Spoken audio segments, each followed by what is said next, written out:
Hi everyone, welcome to Daily Revelations. This is a weekly Bible study that we do going through different books of the Bible. And right now we are in the book of Daniel, and specifically this week we are in Daniel 4. And today is day 4 of our study. And what we do on day 4, using precept methods, we study the same chapter every day of the week.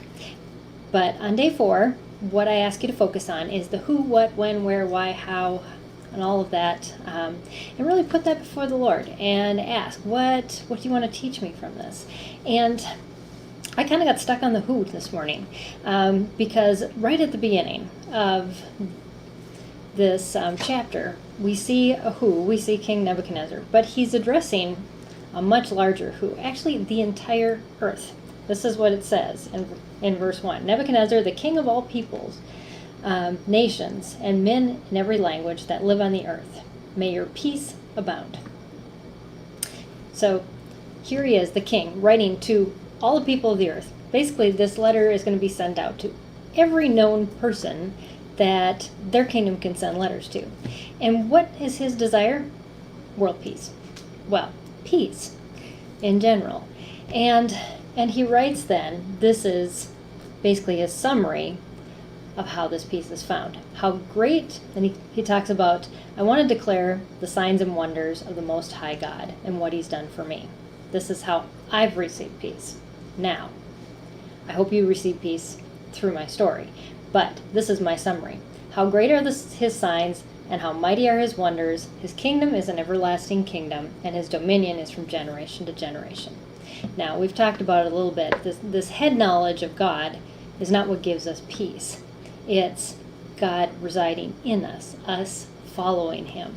And Nebuchadnezzar realized his life got turned upside down. And all of a sudden, he realized after all of this had happened to him that there was something different about him inside as well. Because all of a sudden he realized, I'm not in charge. God's the one in charge. God is the one who's doing everything, not me. And as a leader of basically most of the known world, that was a heavy burden for him to bear. And so all of a sudden, he had this peace and he wanted to share it.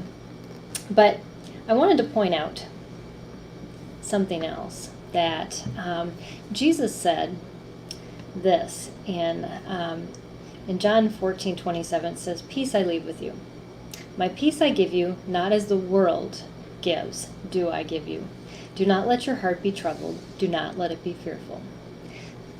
The peace of God is what comes from him outside of us that resides inside of us. And it's easy to think that I can create these peaceful spaces and we can control certain things. Like we can create a nice little reading nook or something in our house that brings us a little bit of peace. Or we can work to smooth out relationships that bring a little bit more peace into our lives. But what God says is, let's start inside of you first. Let's start with that peace, the peace that I can give you. And then from there, let that peace flow out into everything in your lives. And that's truly where peace is to come from. So just want to encourage you, if you have unrest, if you have struggles, there are things you can do to kind of fix them. But resting in the fact that God has all that under control and that his peace can surpass understanding when we're in those situations is where we're going to start seeing real solutions in God's work and his peace into those places more than anything that we can do on our own. So just be encouraged. Thanks for joining me on Daily Revelations today, and I will see you again tomorrow as we wrap up the videos and the podcasts for this week, and you continue this study through the weekend until we get back again to Daniel 5. So have an awesome day, and I'll see you tomorrow. Bye, everybody.